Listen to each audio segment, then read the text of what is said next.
ilang sisihan dyan ng mga politiko, kapwa politiko. Wag po. Walang maitutulong sa inyo ang mga politika ng politiko laban sa COVID-19. Ang kalaban, COVID-19. Ang mananalo lang sa mga away ng politiko ay kapwa politiko. Palitan man natin ang liderato, wala pa rin makapagbibigay ng takda at tamang solusyon sa ating kinakaharap. Maghunos dili po tayo. Paulit-ulit ko pong sinasabi. Si COVID-19. Ako po bilang ama ng lungsod ng Maynila at Kapitolyo ng bansa. Sa maliit kong kaparaanan, magamit ko man lamang ito. Ako'y nananawagan sa mga liderato sa national government, oposisyon, administrasyon, lalo na sa mga hindi nagkakaunawaan. Pwede ho ba? Pwede bang makisuyo sa mga kapwa ko politiko? Pwede ba? 90 days lang. Pahinga muna tayo. 90 days lang. Pahinga muna tayo ng politika. Pwede ba makisuyo yung pagkakainis natin sa isa't isa bilang politiko? Pwede ba 90 days lang? Ibuhos natin lahat ng resources natin.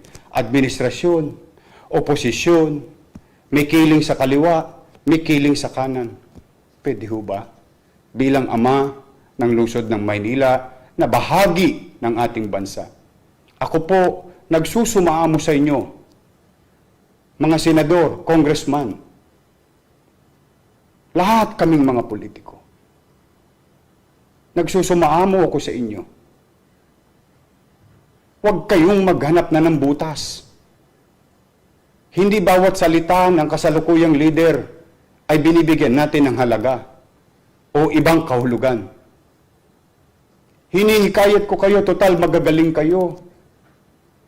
I-donate nyo lahat ang sweldo ninyo. Lahat ng kakayanan ninyo, ngayon nyo ipakita sa tulong sa tao. Walang magaling dito. Walang mahusay sa laban na ito.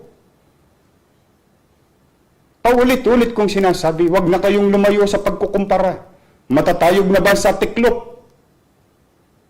Himbis na nag-araw-araw na babalita sa telebisyon, sa radyo, sa mga social media, kanya-kanyang bayad tayo ng mga kung sino-sino para yung inyong mga political interest isulong ninyo. Pwede ba akong makisuyo? Bilang ama ng lungsod ng Maynila na Kapitolyo ng bansa. Pwede ba kayong makinig muna? Alam ko wala ako sa poder na pagsabihan kayo. Pero ako ngayon, hindi lang ako nagsasalita bilang alkalde ng lungsod, but bilang isang mamamayan din na marami na nagugutom. Huwag na natin sisihin kung sino ang mali. Wala pong tama sa sitwasyon na ito. Wala pong tama sa mga salita ninyo. Nagbabago ang ugali ng tao dahil hindi natin natatanggal sa kanilang pangamba. Hindi natin sila napapapanatag. Dala ng mga salitaan yung politikal. Away dito, away doon. Sino ba ang kaaway natin? Sino ang gusto natin bigyan ng solusyon? Kaya ako, mga senador, 24 lang kayo. Mga sekretaryo, mga politikong katulad ko. Ngayon tayo. Ngayon nyo pakita. Ngayon natin ipakita. Ipakita ninyo ang pagmamahal nyo sa Pilipino. Kami, mga taga Maynila, Pilipino rin. Ngayon nyo ipakita. Marami nagdadarahop. Nagdarahop sila ngayon.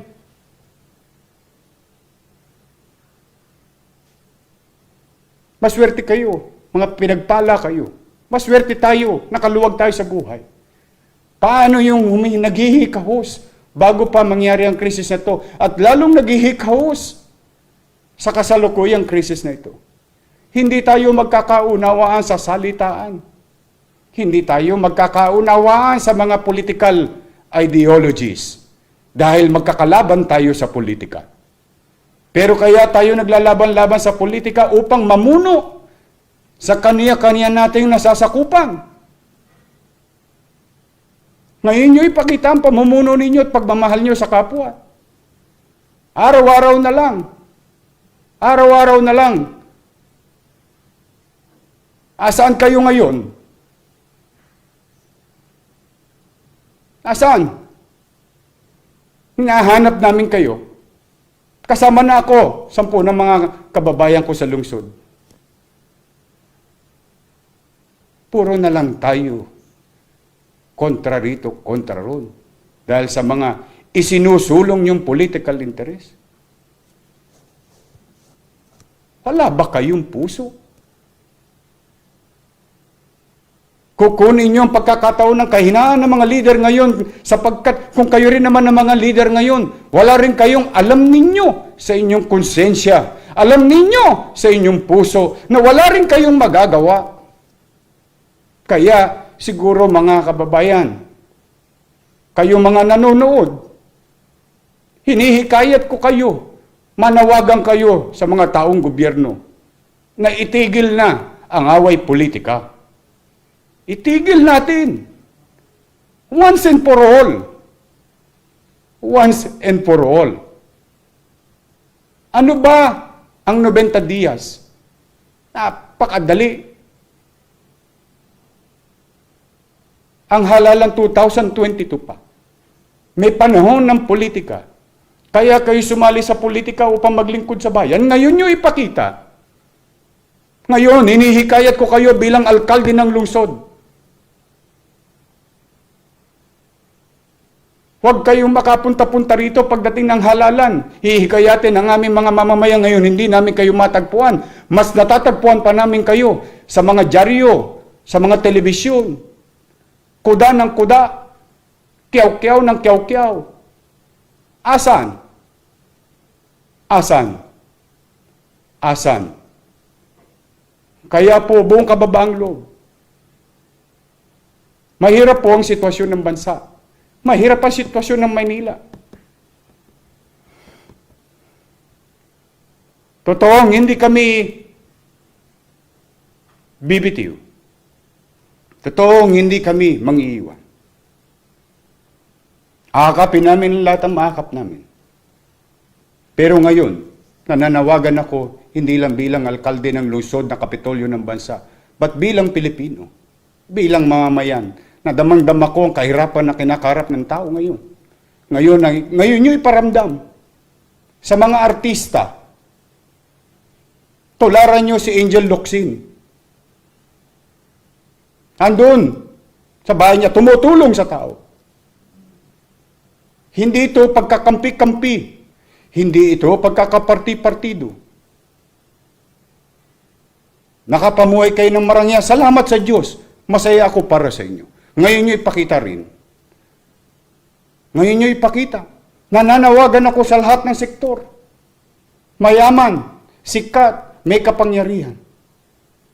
Please, please, focus ourselves. Focus on our fight. Ang kalaban natin, COVID-19. Ang kalaban natin, walang pinupuntiriyang katatayuan ng tao sa lipunan. Magmuni-muni kayo. Umupo kayo sa isang tabi. Huwag natin usisain ng usisain. ang mga plano ng pamahalaan. Hindi ito panahon ng pag-uusisa. Hindi ito panahon ng pagkukuda. Ito ang panahon sa mga halal ng bayan na maglingkod ng tapat. Sa panahon ng pangangailangan, hindi sa panahon lang ng kasiganahan. Hinihintay tayo ng tao.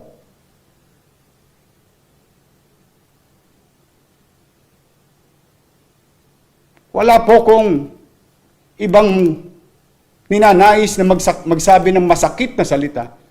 Ito'y katotohanan lang ng sitwasyon.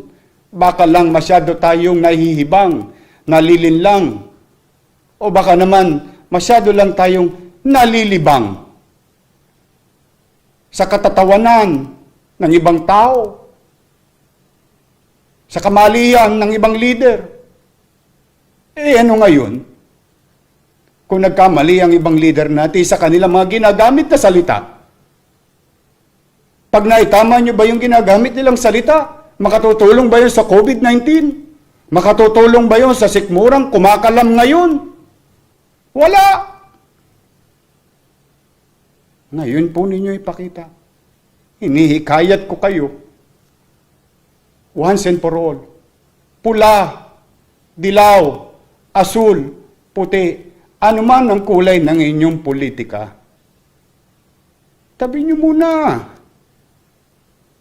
90 days lang. 90 days lang. After that, let's go on to regular business politics. Or politics as usual. But for now, I implore you, hinihikayat ko kayo. Tulong-tulong naman tayo. Iwasan muna natin yung mga alaga nating manok. Kung sinong isasabong natin sa susunod na halalan. Hindi ito yun. Hindi ito yun. Hindi ito yung panahon.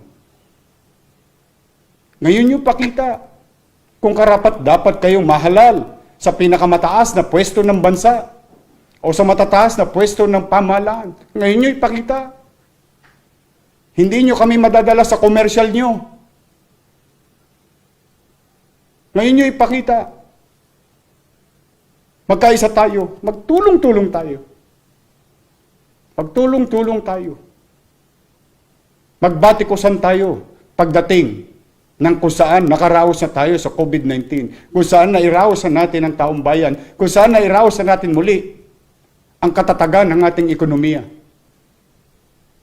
Dapa na! Dapa na ang lahat. Wala nang aapakan. Tao na ang maapakan natin sa kalsada. Hindi na politiko. Tama na po. Tama na. Tama na ang away politika. Ceasefire.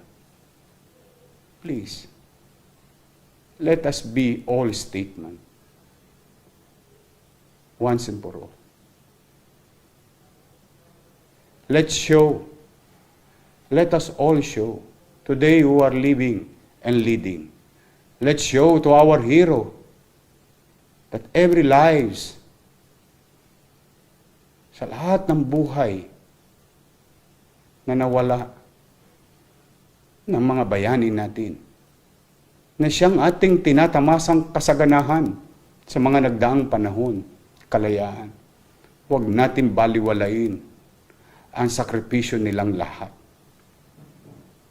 Ngayon natin ipakita na tayo nga ay malayang bansa, may demokrasya, bagay na pinagmamalaki natin sa mundo.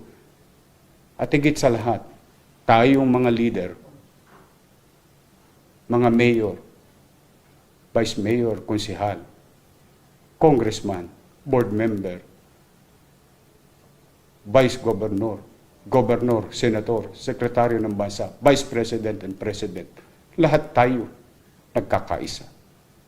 Ngayon po, Wala ako sa poder na magsalita ng ganito bilang mayor. Pero ako'y may karapatang magsalita ng ganito bilang Pilipino. At ako'y hindi lang nagsasalita at nakikiusap sa inyo bilang alkalde ng lungsod. Boses ng higit na nakararami ay akin lamang pong ine-echo bilang isang ordinaryong mamamayan. Pasensya na po kayo. Maaaring salikwat sa political interest ninyo ang sinasabi ko. Saka na tayo magsingilan. Pero ngayon natin ipakita ang pagmamahal sa bayan. Pagmamahal sa bansa. Pagmamahal sa mamamayan. Dahil yan naman lahat ang bagay na sinumpaan nating tungkulin bawat isang nasa pamahalaan.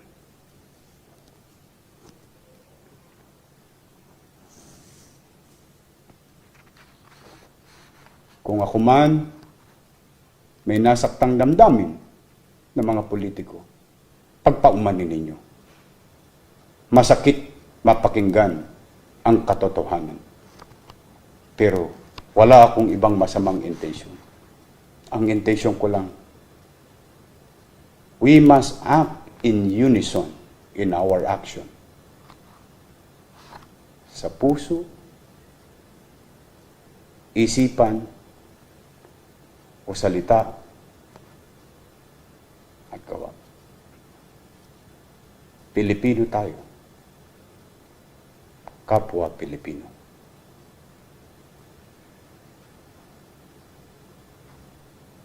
At ipanalangin ko kayo ngayong gabi. Sana nga, bigyan kayo ng Panginoon Diyos ng linaw ng kaisipan